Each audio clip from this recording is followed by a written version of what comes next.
Tuesday. Is it? Okay. Yep. Tuesday. I don't know. Welcome, many cultures, two chaps, many cultures, whichever way you want to say it. Whichever way today's episode, one pale chap, many colors. All right. There we go. Many colors. Yeah. Not a Benetton color shirt, but an H&M, because I guess as Benetton H&M. H&M. in my very best Australian, H&M. H&M. Welcome everybody across the globe. Good morning, good afternoon, good evening, wherever you are in this wonderful. Here. I know you're here. You're there. I'm here. Does that mean we're anywhere? Absolutely not. But today we're talking about vision. So we're not actually talking about where we're at. We're talking about where we want to get to. Where are we going? What are we doing? So it's a good one. It's 2020 vision right here. It is 2020 vision. People will look back at this year with 2020 vision. That's a dad joke. Yeah. You're welcome to use it. And I think it's actually the first time I heard it, but it's really. Maybe that's why I'm laughing. I gotta tell my daughters. All right. Yes. But vision, what's vision? Jonathan Swift says vision is the art of seeing what is invisible to others, which makes it difficult, right? It's difficult. I mean, if you clearly see something, I mean, you might have a definitive, you might have written your goals and set your agenda, put your plan in place. You know exactly where you want to go. Good friend of mine was a bricklayer, and he used to say, I'm not really interested in where the first brick goes. I'm interested in looking up at the imaginary top corner of the wall and thinking, where do I want to put the final brick? Right. That's great. Right. But he's not doing all the work himself. I've got to have helpers. He's got to have people that have got to come and mix the cement for him and make and deliver the bricks and all that kind of stuff. They're probably not, they have no interest whatsoever in that brick up there that he imagines at the top.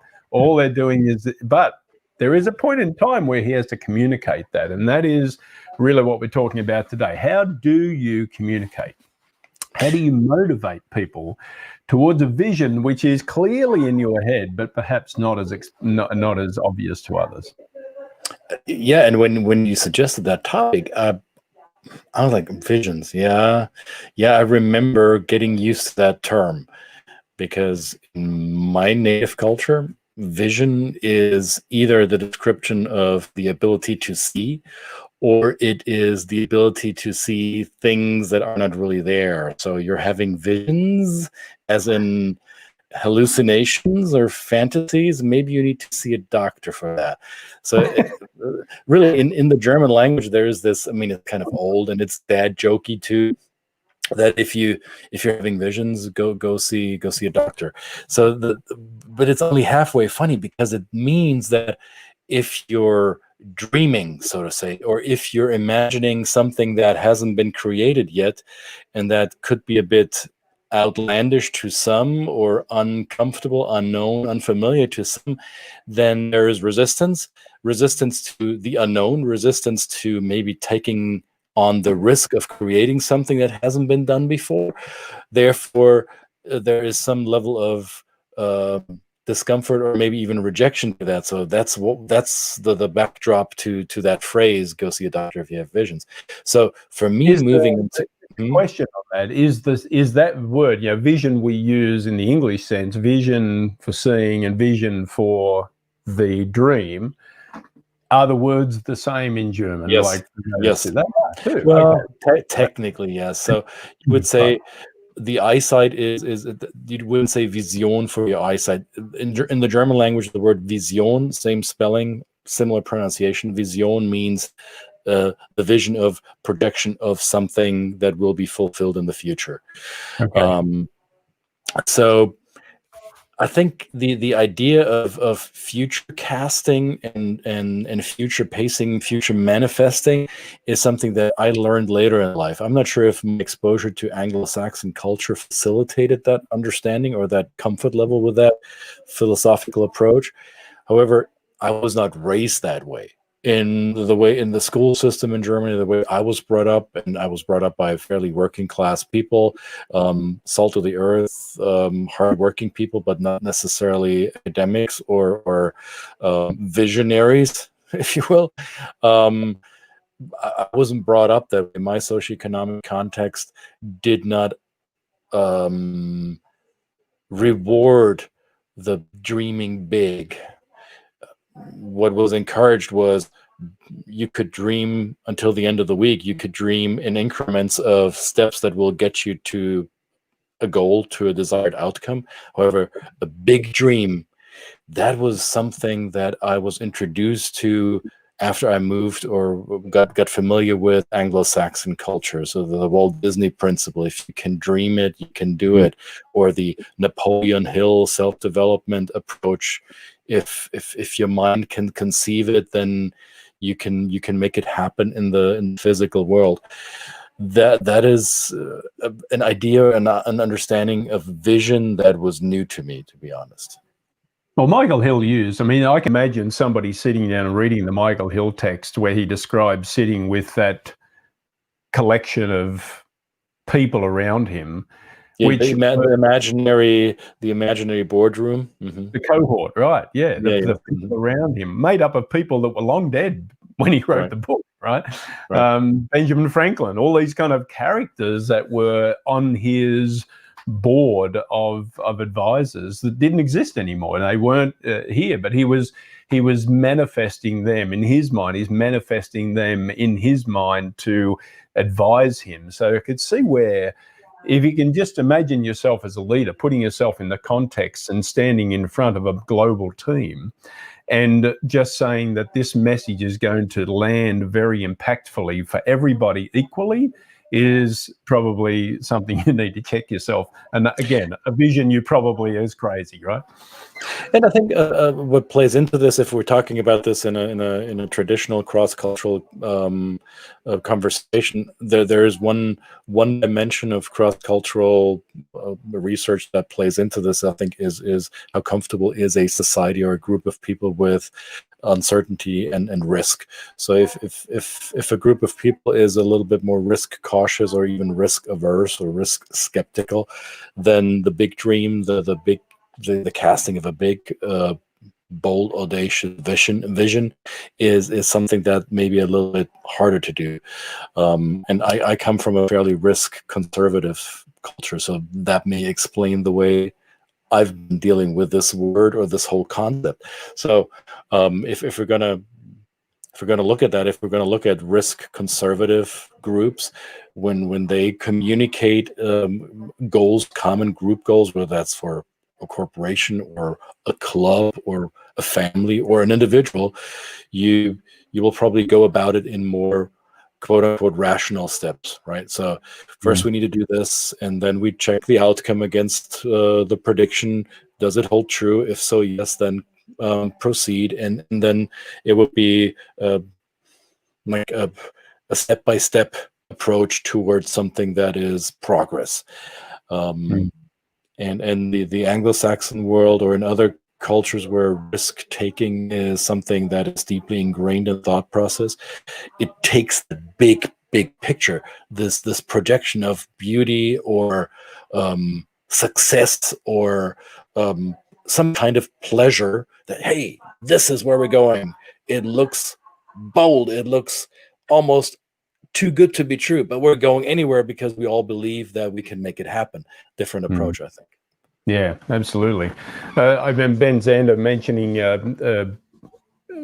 Martin Luther King's speech and saying that the boldness and the confidence that he projected on that setting on that day with that "I Have a Dream" speech, which was said before, but it was not in such a public forum, was essentially, a belief in his own.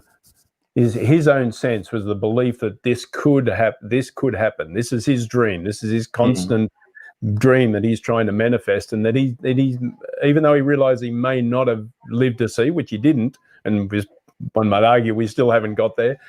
Not one may argue, it's a fact we haven't got there. Let's be clear. Right. But I think is that Ben Zander uses that joke. He said, what if he'd have got up there and said, I have a dream? Of course, I'm not sure whether they'll be up for it. That would immediately, put the people who are so going to buy into his message is then go, oh, hang on a second, he doesn't really know. You mean you're not as confident? So there is a setting where you can be confident. There is a setting where you can communicate boldness.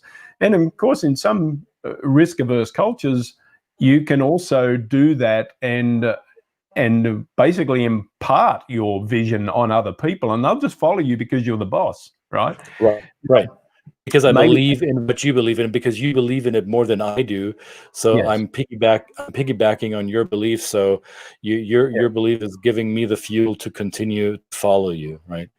And I think the example that you just gave, the MLK example, is great, because that's probably the speech that most people will, the memory will go to, that I have a dream speech first.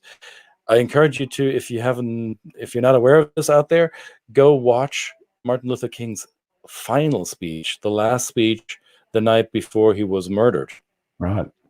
Which is, I think, even more powerful in this whole context, because he says, I've been to the mountaintop and I've seen the promised land. So he says that he has seen the vision. Clearly, he states the vision as complete. Right. And he already, even whether he knew it or he didn't know it, it was almost a foreboding of that speech, because it sounded like, I've done my job, I've seen it, I know my vision will come true. Whether I will lead you to the final steps or not doesn't matter. I know it will be true, and I say so. I presuppose it's so. And people kept following him long after. The vision resonates until today.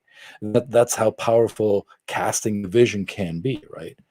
Yeah. Watch that speech. It's goosebump inducing and very powerful. No, I agree with you. That's a great point, is to step into that speech. It was very powerful for sure. And I think one way to, in that context, yes, that might have been a little bit higher thinking than this example, but I can say that if you were trying to impart, I just watched a video of Steve Jobs this morning responding to criticism, and he said, we're going to make mistakes. He said, I see the vision, but we're going to make mistakes. We should make mistakes, because that's where the learning comes from. But the constant is that he was always saying that we're concentrating on what the customer is telling us that they want. It's a customer experience. It's not the technical side.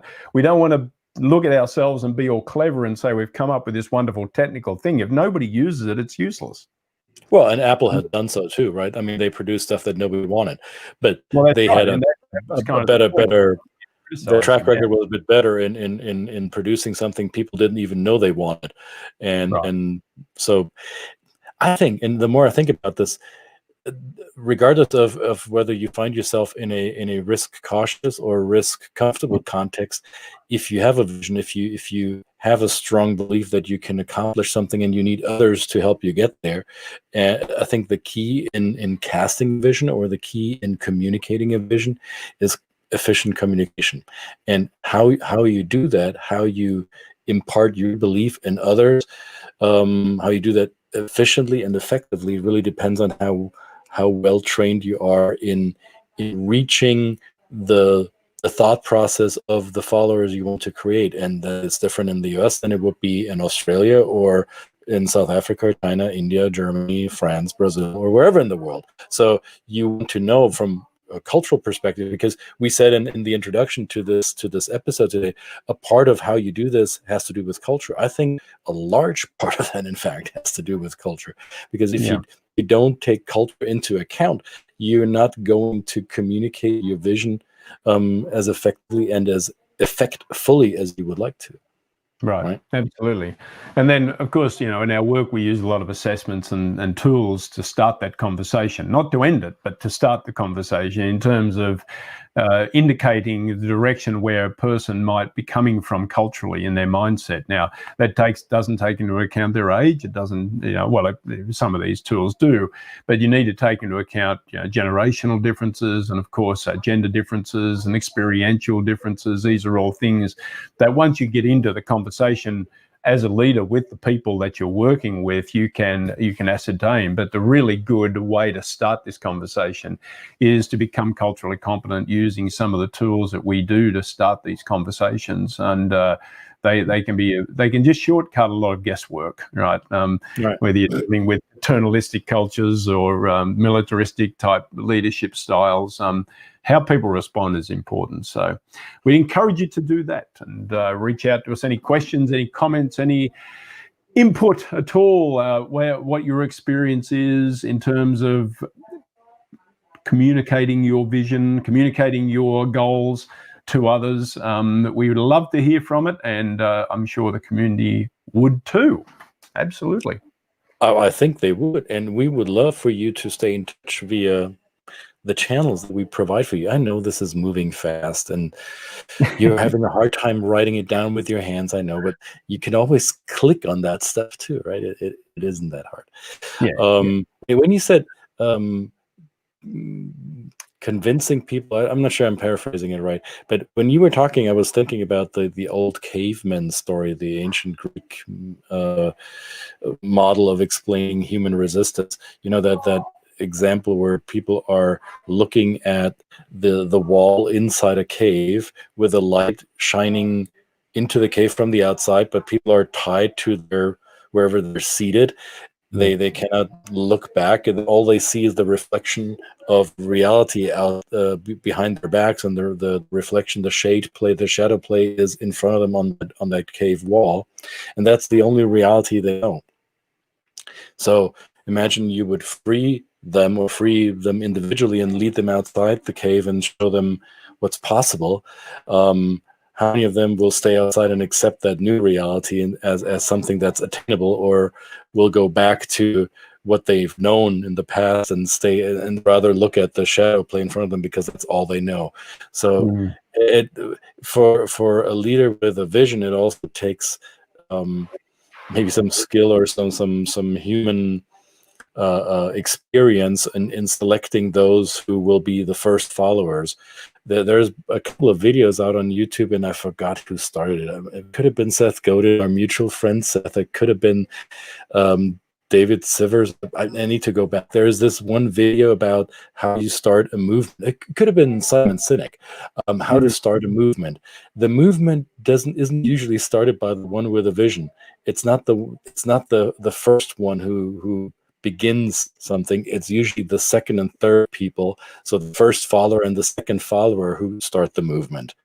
And yes, it takes the first mover to convince others to feel comfortable following along, but it's actually the proof in the pudding, or the proof of concept is the first follower and the second follower that show the rest of the group, oh, it's not just one crazy person, there's now three, and three's a group, and maybe it isn't all that crazy, maybe I can believe it now.